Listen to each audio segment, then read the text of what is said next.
How to end songs with reverb in DaVinci Resolve. Let's get into it.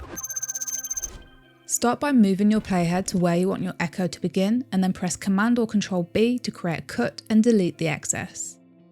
Move your playhead to around 10 to 15 frames from the end of your clip, and then make another cut.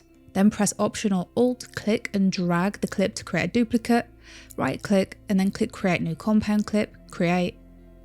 Then right click again, open in Timeline. Press Option or Alt, click and drag to create another duplicate, and then press D to disable this clip and drag it out like so. Come up to the Media pool and double click on Timeline 1 to come back into the timeline, and then extend this duplicated clip out like so.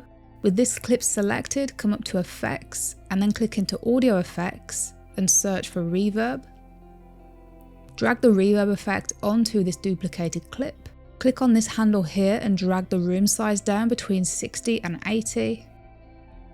And then set the reverb time to 2500. If you want a more intense reverb, you can higher this number. I recommend playing through and checking the sound of your echo. You might need to reduce the length of this clip like so if it sounds too distorted.